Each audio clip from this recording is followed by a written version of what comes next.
함께 기도하겠습니다. 우리의 피난처가 되시고 생명의 주인이 되신 하나님, 2025년 한 해도 지금까지 지켜주시고 인도하여 주셔서 이 시간 예배드릴 수 있게 하여 주시니 감사합니다. 그동안에도 연약하여 우리를 구원하신 하나님의 은혜에 합당한 삶을 살지 못하고 지은 모든 죄와 허물을 용서하여 주시고 새로운 믿음의 결단과 각오로 새해를 맞이할 수 있게 하옵소서. 이 나라 이 민족을 축복하여 주옵소서. 위정자들과 지도자들이 하나님을 두려워하며 정의와 공의를 따라 국민을 위한 정책을 펼칠 수 있게 하옵소서. 또한 세계 곳곳에 전쟁으로 고통받는 사람들이 많이 있습니다. 하루속히 전쟁이 종식되어 평화로운 일상을 살아가게 하옵소서. 열방에서 또한 열악한 환경 가운데서 선교하는 선교사님들을 축복하여 주옵소서. 생명과 구원의 복음을 전할 때에 안전을 지켜주옵시고 복음의 풍성한 열매를 맺어 땅끝까지 하나님 나라가 확장되게 하옵소서. 이 땅의 교회들을 축복하여 주셔서 자정 능력을 회복하고 본질을 회복하며 빛과 소금의 사명을 온전히 감당하게 하옵소서. 성화교회를 축복하옵소서. 각 기관들이 한 해를 감사함으로 잘 마무리하고 새로운 한 해를 계획하게 하시고 하나님의 선하시고 기뻐하시는 뜻을 이루어가며 주님의 사랑 안에서 하나 되는 교회 되게 하옵소서. 아직 주님을 모르는 가족과 이웃들에게 담대히 복음을 전하여 많은 영혼이 주께 돌아오게 하옵소서. 특별히 질병으로 하나님 고통당하는 성도님들이 있습니다. 우리의 연약함을 친히 채울하신 주님께서 친히 찾아가 주셔서 어루만져 주시고 치료하여 주옵소서. 위로와 힘을 주옵소서. 이 시간 말씀을 전하실 목사님 영육간의 강건함과 신혼신을 지켜주옵시고 성령의 능력과 권능을 갑절이나 더하여 주옵소서. 말씀을 듣고 예배하는 저희들 마음밭이 좋은 밭이 되게 하셔서 30배, 60배, 100배의 열매를 맺게 하옵소서. 이 모든 것 살아계셔서 함께 하시고 인도하시는 예수 그리스도 이름 받들어 기도드립니다. 사랑하는 우리 성도 여러분, 시편 23편은 성경 전체에서 가장 사랑받는 시편일 것입니다. 어린아이부터 노인까지, 초신자부터 평생 신앙생활을 한 분들까지 모두가 이 시편을 암송하고 위로를 받습니다. 한편으로는 이 시가 너무 익숙해서 이 시편이 담고 있는 정말로 핵심적인 내용을 잃어버립니다. 그리고 우리가 히브리인이 아니잖아요. 그래서 외국인이 윤동주 시를 읽으면서 사실은 감동을 잘 못 받습니다. 그런 것처럼 히브리인들이 느끼는 독특한 감성이 있는데 그 목자가 되시는 하나님에 대한 이야기를 우리가 여러 번 들었지만 함께 살피면서 우리 인생을 다 혼자 사는 것이 아니라 주님과 동행하는 인생이다, 깊이 자라가는 그런 은혜의 시간이 되기를 바라는 마음으로 이 함께 말씀을 묵상했습니다. 시편 23편은 여호와는 나의 목자다라는 말로 시작합니다. 여호와 아도나이 로이 이렇게 문장이 시작되는데요. 여기 여호와는 따라서 해볼까? 여호와는 나의 목자시니. 오늘 이 목자라는 단어가 있고요. 중간에 보면 내가 해를 두려워하지 않을 것은 이라고 하는 해라는 단어가 있는데 해는 고통이라는 뜻입니다.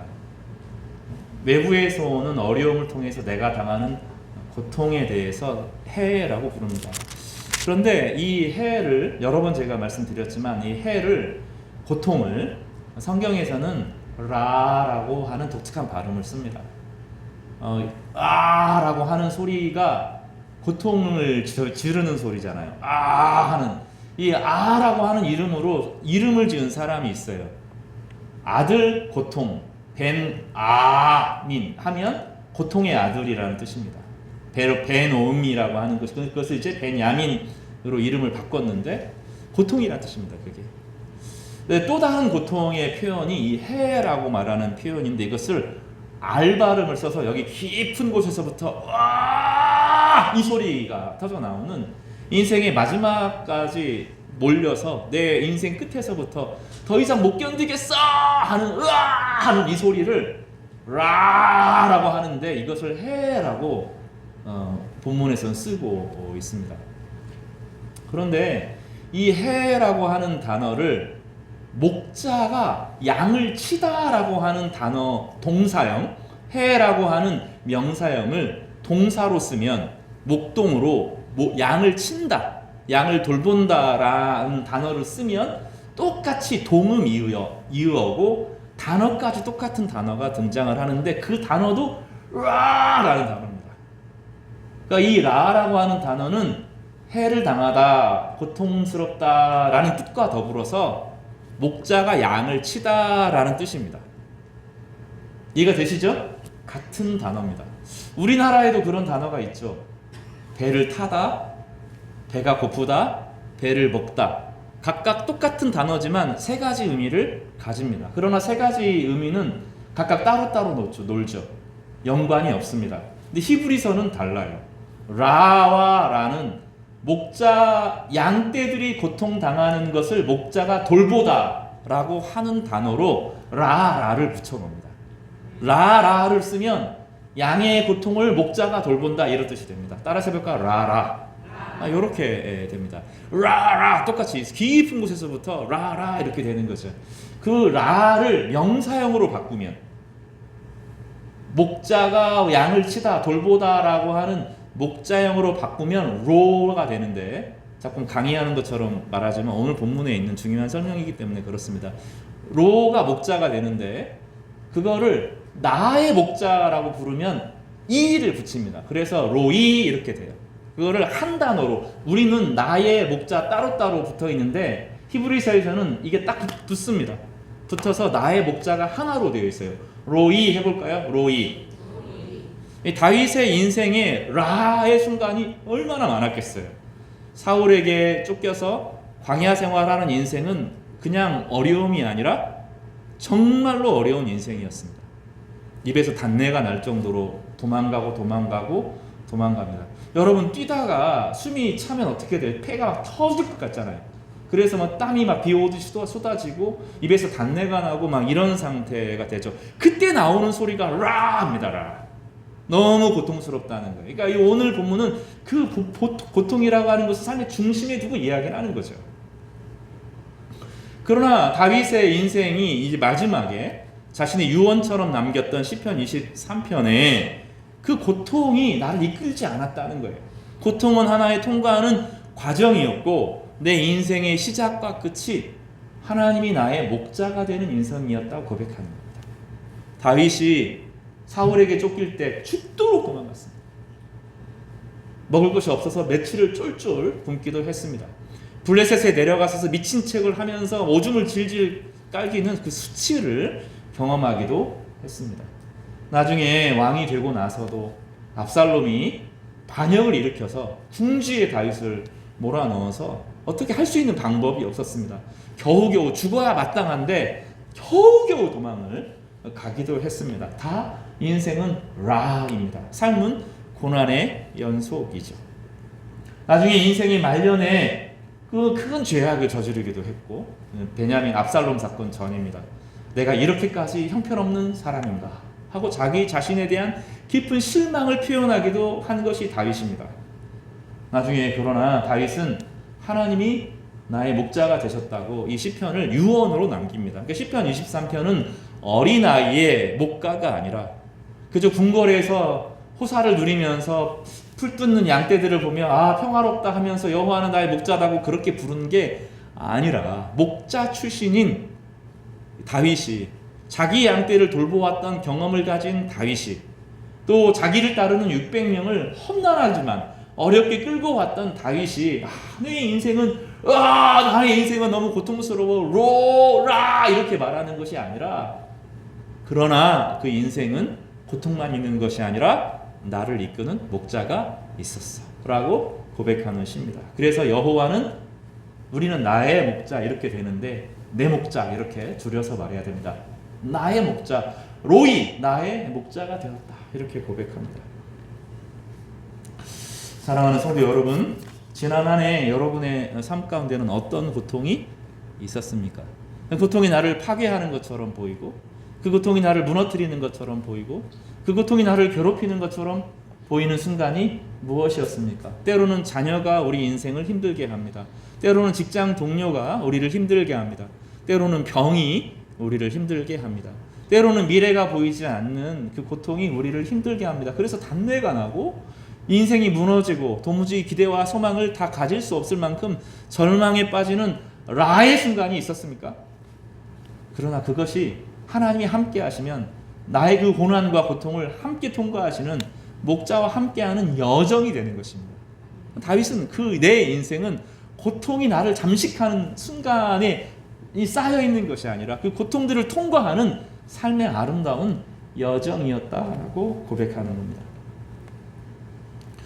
우리가 함께 연구했던, 거의 연구 수준으로 살펴보았던 창세기 50장 24절에 하나님이 너희를 돌보시고에 사용된 이 파카드, 내 짐을 여호와께 맡기라, 주께서 너희를 먹이시리라 했던 칼칼, 이 모든 의미가 이제 목자라는 단어 안에 하나로 포함되고 있는 거죠. 파카드가 세심하게 방문하고 살피고 돌보다라는 뜻이라면, 이제는 목자는 양 한 마리 한 마리를 알고 그들의 상태를 살피고 피로를 채워줍니다. 칼칼, 부양하다, 전인격적으로 지탱하다는 의미로 단순히 먹이는 것을 넘어 존재 전체를 떠받치는 돌봄을 뜻했습니다. 그런데 이제는 다윗이 그것을 알아요. 그가 베들레헴 들판에서 양을 칠 때 그는 단순히 양들을 풀밭에 데려가는 것이 아니었습니다. 그는 사자와 곰으로부터 양을 구했고 밤낮으로 양떼를 지켰습니다. 그가 행했던 목자의 일이 바로 여호와께서 자신에게 행하신 일임을 이제 인생의 마지막에 돌아보니 정말로 주님께서 나와 함께 하셨다라고 고백하는 것이죠. 그가 나를 푸른 풀밭에 누이시며 쉴만한 물가로 인도하신다라고 말할 때, 여기서 풀밭이라고 하는 것은 풀의 거처라는 뜻이고, 쉴만한 물가는 안식의 물들이라는 뜻입니다. 중간중간에 안식하게 하십니다. 내 인생이 바닥으로 떨어지고 계속 쫓기는 듯한 생각을 하지만 주님께서 강제로 쉬게 하시고 그 안에 은혜를 누리게 하십니다.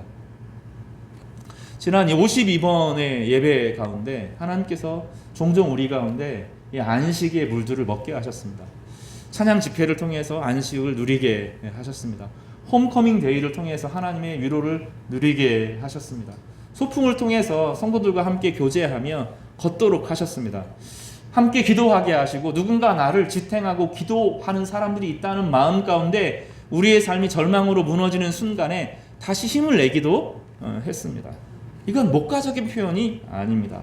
다윗의 생애 전체를 살펴보면 사울에 쫓겨서 광야 생활할 때도, 압살롬의 반역으로 예루살렘을 떠나야 했을 때도 그에게 푸른 풀밭, 쉴만한 물가가 있었습니까?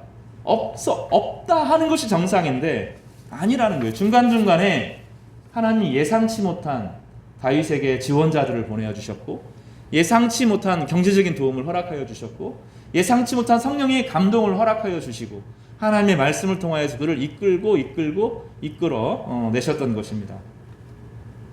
제가 이 설교를 위해서 목자들의 생활들에 대해서 자세하게 여러 다큐멘터들과 자료들을 읽어보았어요. 유심히 보았던 한 자료들을 보았는데, 그 목자는 양이 400마리, 이 목자 양이 400마리가 되는 거죠. 그러면 400마리가 되면 그 양이 그 양이고 저 양이고 그럴 것 같지 않아요?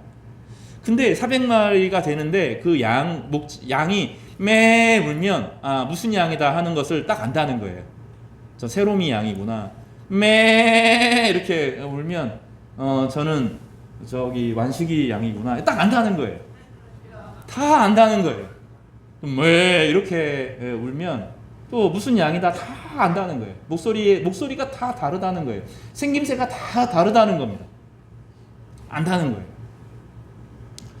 털을 일반 양떼, 자연 양떼들은 저절로 털이 다 빠진답니다. 저절로 털이 빠져서 많이 길지 않대요. 근데 한번 인간이 기른 양들은 털이 계속 자라난대요. 그럼 여름이 되면 견디지, 날씨가 더워지면 이 양들이 더워서 죽는답니다. 근데 그 양마다 털 자라는 속도가 다 달라서 언제 깎아야 될지를 다 정해야 된대요. 목자는 다 그 시기를 안답니다. 또 양 중에 뿔이 있는 양이 있어요. 양이 뿔이 염소는 이렇게 나지만 이렇게 올라가는 눈으로 향하는 그 양이 있단 말이죠. 그러면 그 뿔을 잘라줘야 돼요. 뿔을 자르는 게 양이 너무 고통스러워서 양이 막 울면서 뿔을 잘라야 됩니다.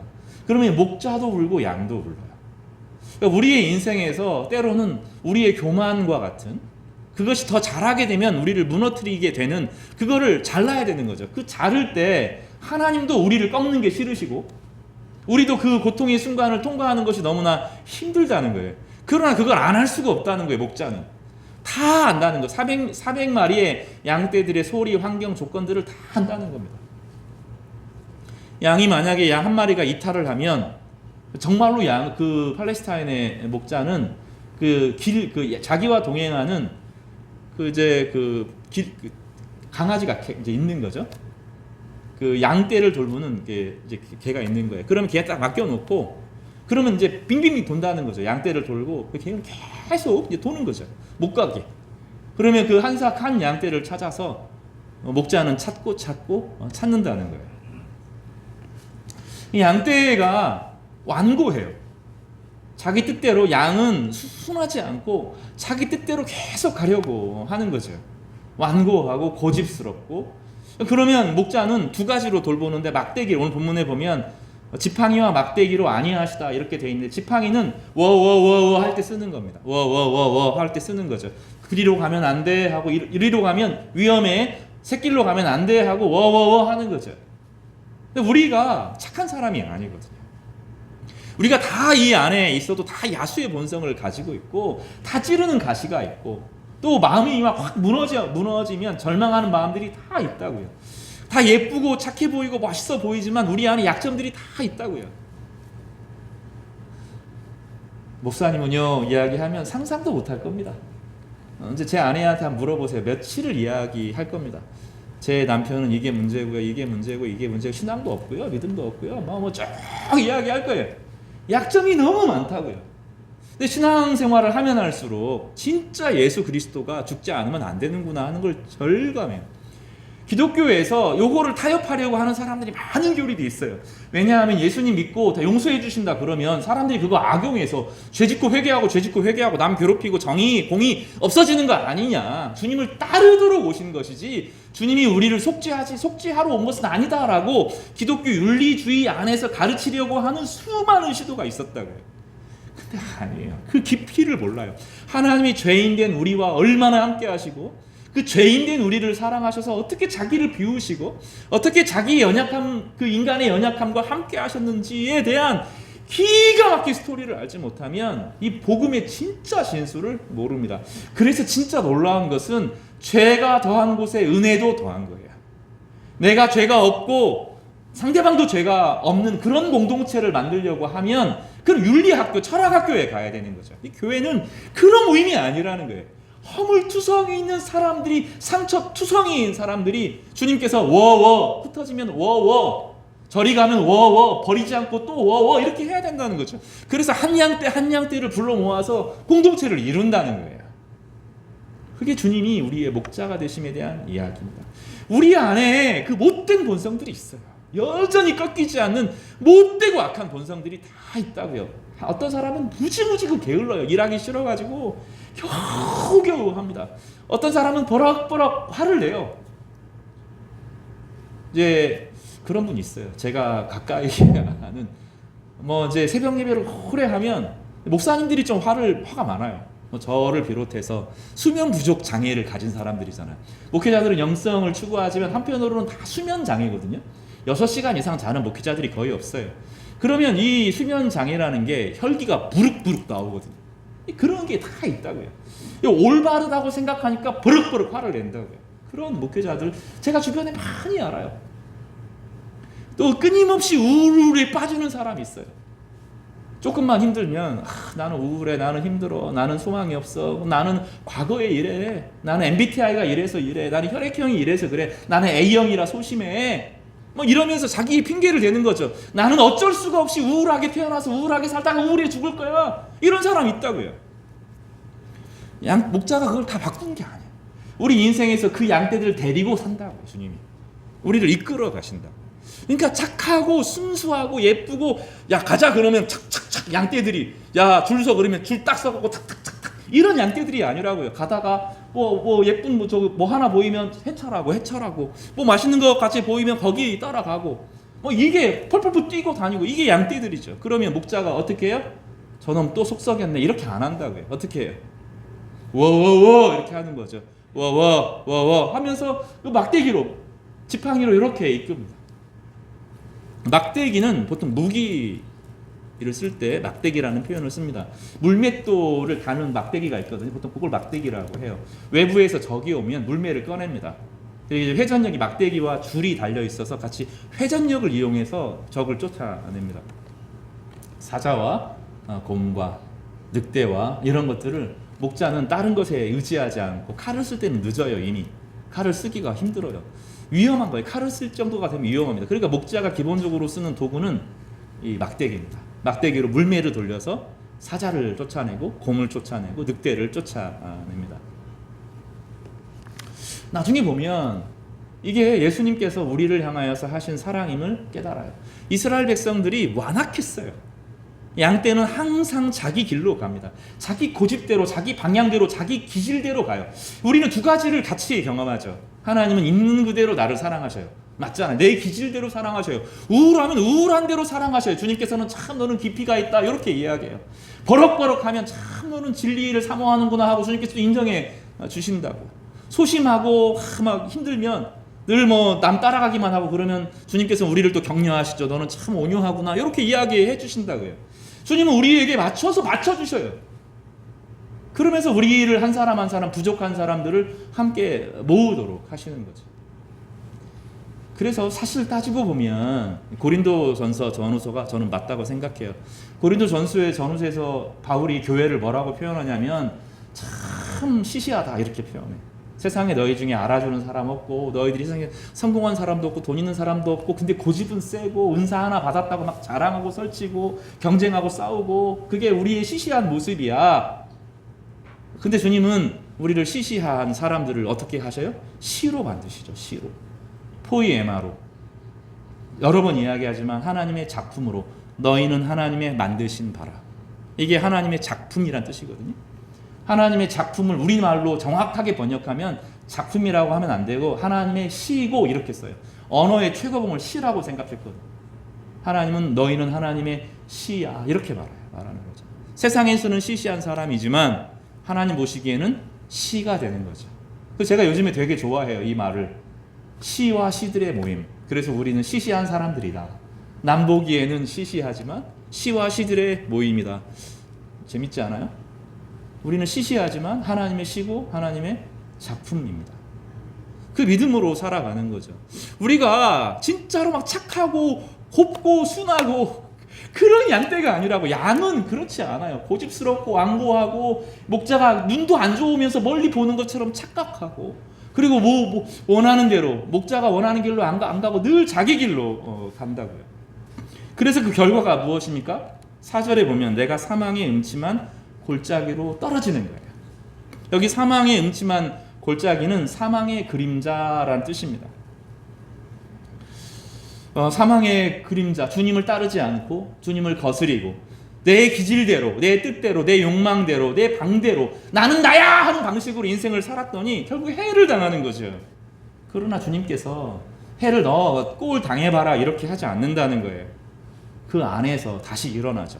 왜냐하면 내가 해를 당하니까, 어려움을 당하니까 우리가 속에서 못 구면 깊은 곳에서 뭐라고 표현해요?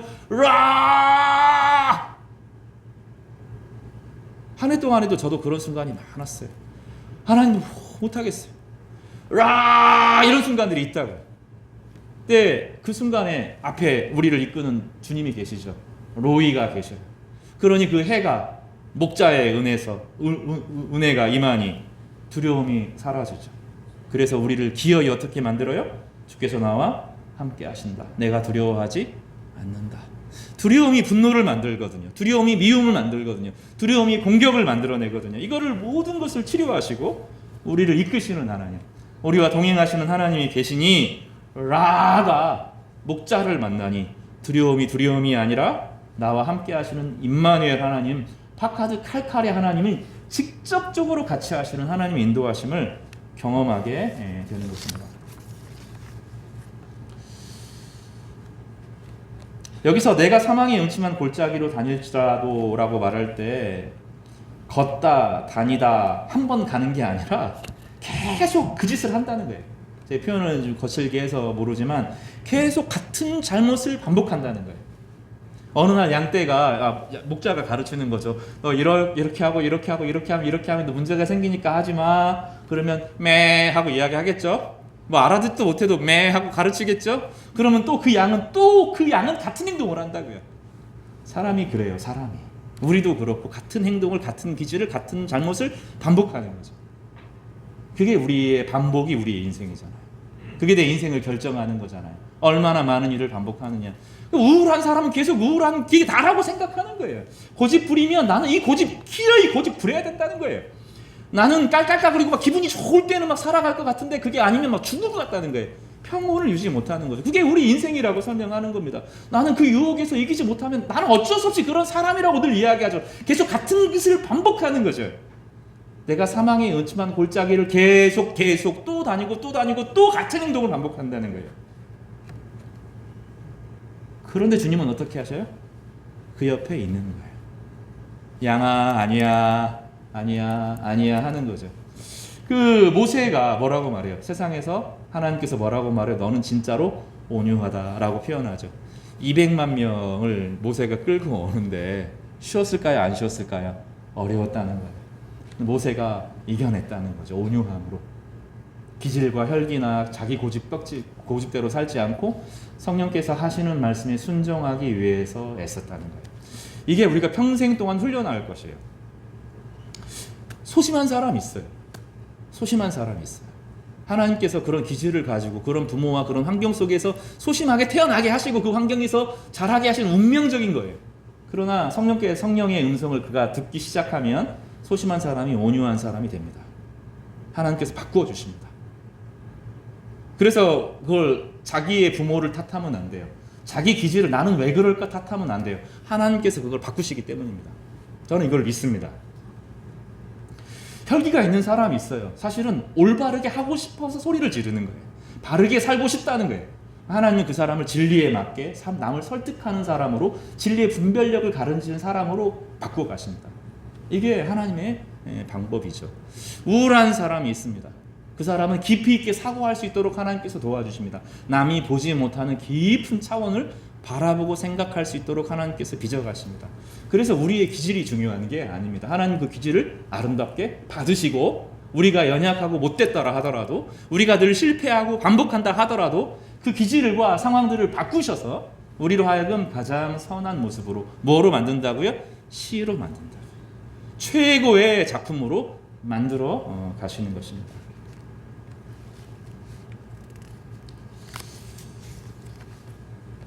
제가 제일 좋아하는 본문은 이제 5절과 6절입니다. 주께서 내 원수의 목전에서 내게 상을 차려주시고 기름을 내 부으셨으니 내 잔이 넘치나이다. 한번 따라서 해볼까요? 주께서 내 원수의 목전에서 저를 따라서 하세요. 내게 잔치상을 차려주시고 기름을 내 머리에 부으셨으니 내 잔이 넘치나이다. 옛날에는 본문이 개역에서는 어떻게 되어 있냐면 주께서 내 원수의 목전에서 내게 상을 주시고 내 머리에 부으셨으니 내 잔이 넘치나이다 이렇게 돼 있었어요. 그래서 저는 상 주시나 보다 이렇게 생각했어요. 내가 열심히 하면, 주님 앞에 열심히 하면 하나님께서 얘따 너 충성상 이런 거 주는 줄 알았어요. 근데 이제 본문을 보니까 이게 밥상이더라고. 밥상. 근데 원어를 보면 그냥 밥상이 아니라 잔치상이에요. 호화로운 잔치상입니다. 원수가 이 다윗을 고발하죠. 다윗이 착한 인생만 산 게 아니에요. 저는 그래서 다윗이 좋아요. 다윗은 중간에 보면 처음에는 막 되게 의롭게 막 살아갑니다. 그러다가 사울의 궁궐에 딱 있을 때 다윗이 이상한 행동을 해요. 이제 너 결혼시켜 줄 테니까, 내 딸이랑 사울이 딱 말합니다. 내가 결혼시켜 줄 테니까 블레셋 사람 100명 죽여가지고 와. 그 순적을 가지고 와. 이렇게 말하면 다윗이 가서 200명을 죽이고 와요. 왜냐하면 사울에게 인정받고 싶거든요. 그래서 자꾸 사울의 눈치를 막 봐요. 사람이 자꾸 사울을 사랑하는 마음이 아니라 사울에게 인정받으려고 막 목숨을 걸어요.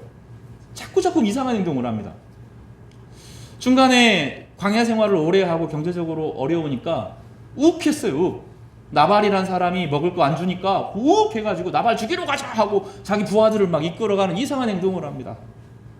중간에 보면 어떤 행동을 하죠? 하나님께서 큰 시험을 이기게 하시고 막 상을 막 엄청나게 주시고 이제 괜찮아, 너의 어려움을 내가 해결해 줄게 하는 구체적인 상황을 허락하셨는데 다시 갑자기 블레셋에 썩 내려가 버려요. 아유, 도무지 내가 이진 못하겠다, 내가 이거 할 수가 없다 하고 확 내려가 버려요. 신앙 포기하고 내려가 버려요. 그런 이상한 행동들을 합니다.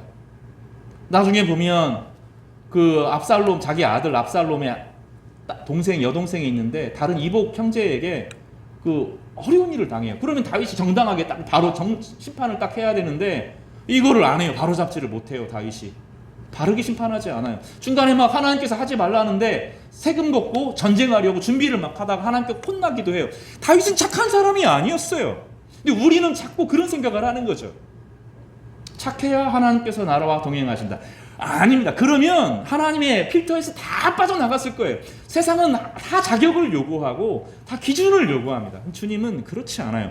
복음은 그런 게 아니에요. 주님은 거저 오도록 하셔요. 주님의 은혜로 나오는 사람들을 향하여서 수많은 사람들이 다윗은 이래서 안 되고 왕이 될 자격이 없고 이런 약점과 허물과 괴로움과 슬픔이 이 많은 사람이 무슨 목자냐고, 이스라엘의 목자가 되냐고 계속 비아냥거리는 거죠. 근데 하나님이 내 거라는 거예요. 내 거. 내가 책임진다는 거죠. 그래서 원수들이 막 벌떼같이 오는데 야 하지마 하고 딱 인정해 주는 거죠. 하나님이 인정해 줍니다. 잔치상을 차려 주십니다. 여러분에게 그런 은혜가 있기를 바랍니다. 진짜 이 은혜를 모르면 기독교를 모르는 거예요. 그리고 은혜를 가지고 살아가지만 은혜로 시작하면 은혜로 마쳐야 돼요. 사도 바울이 그거 되게 괴로워했어요. 처음에 은혜로 시작하는 사람은 나중에 율법으로 마치는 거죠. 나중에 바리새인처럼 교회가 똑같이 변해가는 거예요. 가슴이 아파서 은혜로 시작했으면 은혜로 마쳐야 된다는 거죠. 요한도 그렇게 말해요. 율법은 모세로부터 온 것이지만 은혜와 진리는 예수 그리스도를 통해서 온다는 거죠. 그 복음 안에 있으면 은혜가 충만하는 거예요. 내가 부족해도 하나님이 나를 사랑한다. 양떼가 잘해서 목자가 양떼를 사랑하는 것이 아니라 부족하고 연약해도 나를 이끌어 가신다는 거죠. 그리고 기어이 그 목적지에 이르게 하신다는 겁니다. 다윗은 결국 하나님 나라의 목자가 돼요. 이스라엘을 정의로 다스리기 위해서 애써요. 중간에 실패하고 망가지기도 하지만 결국은 자신의 인생을 살아요. 그리고 나서 돌아보니 나는 연약했고 나는 부족했는데 하나님이 내 목자였어 라고 고백하는 거죠. 그래서 시작이 뭐예요? 여호와는 나의 목자다. 아도나이 로이. 아도나이가 주란 뜻입니다. 따라서 볼까요? 아도나이 로이. 주가, 아도나이가 주님이란 뜻이거든요. 주는 내 목자. 아도나이 로이. 따라서 볼까요? 아도나이 로이. 주님이 여러분의 목자가 되시기를 바랍니다. 너무 애쓰지 마세요. 교회 앞에서 너무 정의로운 척, 너무 착한 척, 사람들에게 잘 보이려고 너무 애쓰지 마세요. 그렇지 않고 사랑으로 하셔요. 그리고 믿으셔요. 저 사람이 내가 흉하고 내가 부족해도 나를 사랑할 것이다. 믿어야 돼요. 그래서 교회 안에서는 방어하면 안 돼요. 교회 안에서는 무장하면 안 돼요. 물론 이제 교회 와가지고 너무 편하게 막 슬리퍼 신고 이런 건 하지 마시고요. 그러나 무장하지 마세요. 내가 막 억지로 막 이만큼 잘해야 사람들이 막 나를 알아줄 것 같고 내가 세상에서 이 정도 성공해야 교회에서 거들을 피고 이럴 수 있을 거라고, 그런 거 하면 안 되는 거예요. 교회에서는 무장하면 안 돼요. 내가 잘못해도 주님께서 나를 잘못한 사람을 이끌고 사랑하신다라는 사랑, 다른 사람도 내 잘못을 받아줄 것이다라는 기대, 소망, 이게 교회입니다. 그래서 시시해야 돼요. 지난주에도 이야기한 것처럼 시시한 거예요. 굳이 내가 좋은 사람, 잘난 사람, 멋있는 사람 되려고 애쓰지 마시라고요. 있는 모습 그대로 주님께서 사랑하시는 거예요. 그러나 주님께서는 분명히 우리를 이끌어 가셔요. 그의 길로. 잔치상을 차려줄 만한 존재로, 그가 세상 사람들 앞에 충분히 아름다운 존재로 드러날 수 있도록 우리를 반드시 주님께서 변화시키실 것입니다. 내 기름을 내 머리에 부으셨다 하는 것은 왕으로 삼았다, 내가 인정했다, 그런 뜻입니다. 얼만큼 기뻐요? 내 잔이 넘쳐요. 쫄쫄쫄이 아니라 은혜로 막 부어 주십니다. 하나님께서 하늘을 열어주셔서 부어 주실 거예요. 그러니까 애써 잘난 체 할 거 없고, 애써 정의로운 척, 애써 선한 척, 애써 남에게 보이기 좋은 척 하지 말고 정직하게 있는 모습 그대로 하나님 앞에 서는 거죠. 내가 하나님, 사소한 것까지도 힘든 거 이야기해야 돼요. 정리되고 기도하려고 하지 마세요. 내가 이 정도 정리되면 기도한다 그러지 마시고, 아프면 아프다고 이야기하셔요. 힘들면 힘들다고 이야기하셔요. 좋으면 좋다고 이야기하세요. 내가 또 힘들면, 무너졌으면 또 무너졌다고 이야기하세요. 내가 이것밖에 안 된다고 또 이야기하셔야 돼요. 그러면 주님께서 괜찮다 그러셔요. 괜찮다 그러셔요. 인생이 바닥으로 떨어져서 하면 주님께서 로이가 되신다고요. 이게 시편 23편의 다윗의 신앙의 고백입니다. 이 말씀이 저는 너무 좋아요.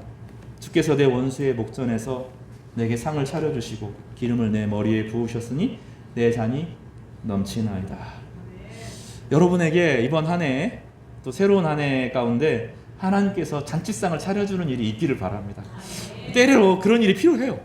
우리는 금욕주의자가 아니거든요. 인생을 막 견디면서 살아가는 사람들이 아니면 때때로 하나님께서 먹이시고 입히시고 재우시고 쉬게 하셔야 다시 시작하잖아요.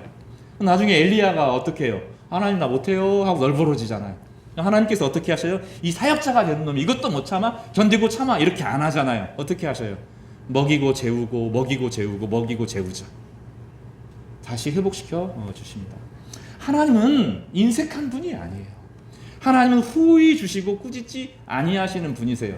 왜 못 받아요? 믿지 못하니까 못 받아요. 하나님을 그런 분으로 생각하니 내 머릿속에 있는 하나님 안에서 고집스럽게 살아가니 하나님의 은혜를 누리지 못하는 거죠. 그러나 주님은 목자하십니다. 그 양떼들을 가장 좋은 곳으로 이끄실 결심과 각오와 의미를 가지고 있는 것입니다. 그래서 나중에 다윗이 이렇게 고백합니다. 내 평생의 선하심과 인자하심이 반드시 나를 따르리니 내가 여호와의 집에 영원히 살리로다.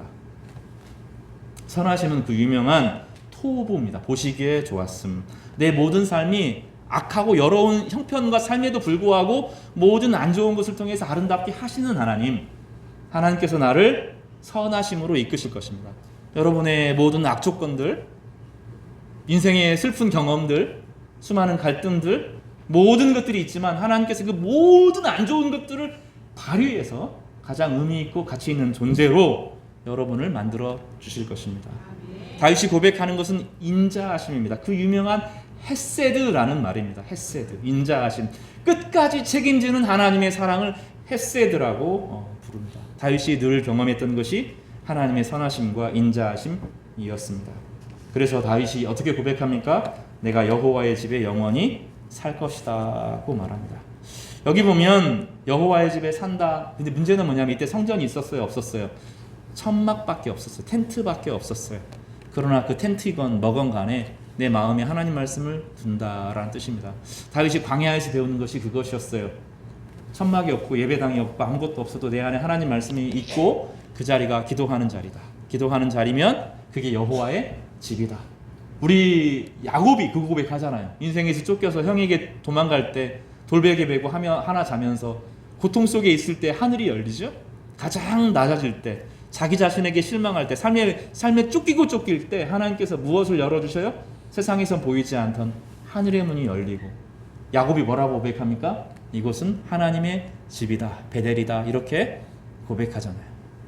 이 고백이 우리의 고백이 되기를 주님의 이름으로 축복합니다. 여러분에게 하나님께서 목자가 되어주실 것입니다. 따라서 해볼까요? 너무 애쓰지 말자.